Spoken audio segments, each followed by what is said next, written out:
Every now and again, a game comes out that doesn't really get the attention it deserves. So listen up, as we bring you a title that went under the radar.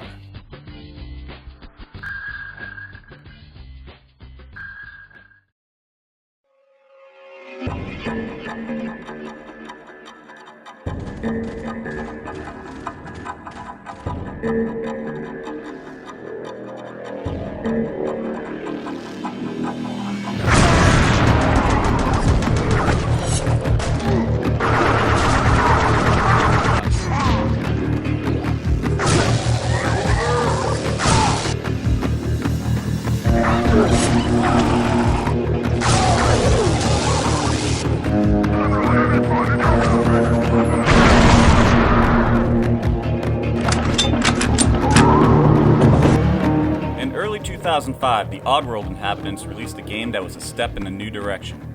Stranger's Wrath is a game that combines many winning gameplay elements into one complete presentation.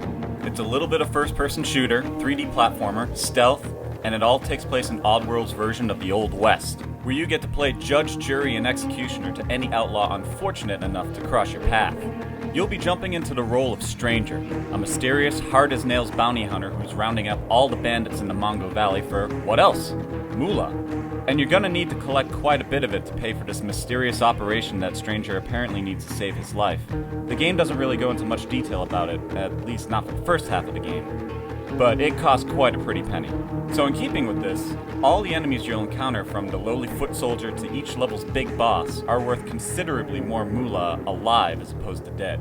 The reason? So that they can be made to answer for their crimes by being shamelessly taunted and abused in the slammer. You enjoying smacking my boys around, stranger? It's not quite the party you and Blister's booty gonna have. Smacking it up in that cozy jail. Blister's booty? Oh no, I ain't going back in the cell with him. Oh no, I got dignity. I ain't going back, never going back. I got dignity.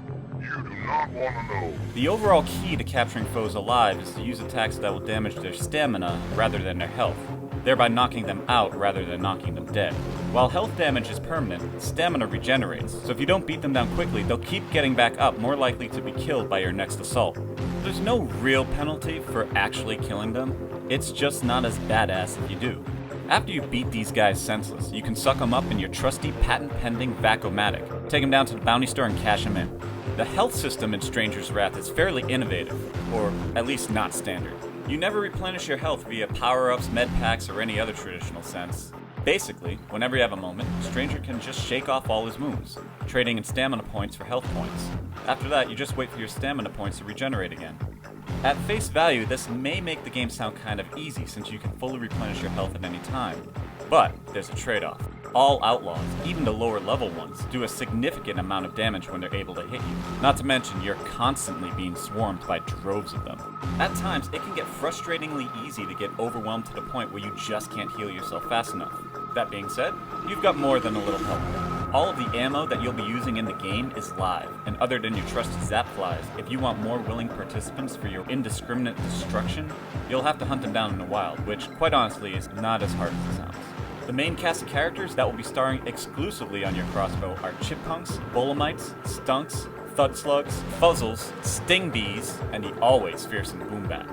Each different critter has its own uses and abilities. For instance, you can use a chippunk to lure a baddie away from the rest of the group and then use a bolamite to tie him up. Or you can use your stunks to make enemies violently vomit, which pretty much makes them a sitting duck for live capture. Or you can set some fuzzle traps by shooting them on the surfaces of floors and walls. Any outlaw walking by after that gets violently chewed to oblivion. So while you're certainly free to gallop fearlessly into the fray, walloping enemies at a furious rate, you can also hang back, find some cover, and pick them off one by one. The game leaves plenty of room for you to really go about each battle in your own preferred style. As you progress in the game, an evil corporate type named Secto starts to take an interest in your handiwork. Basically, this guy's responsible for strip mining the Mongo Valley and wiping out much of the once lush organic environment. He sends out a bounty hunter of his own to take you down, which ends up being, sadly, way too easy. It's at this point, though, where the story takes a pretty hard twist. Now, we wouldn't dream of spoiling for you, but it's substantial enough that the very look and feel of the game changes dramatically. We can't even show you that much footage from the second half of the game because it's just that drastic. Stranger's Wrath does a lot of things really well. It manages to take bits and pieces of many gameplay styles and weave them all together into something truly original. If you're looking for a well-fleshed-out action-adventure game with a lot of unique character, you need to give this game a try. There really is nothing else quite like it.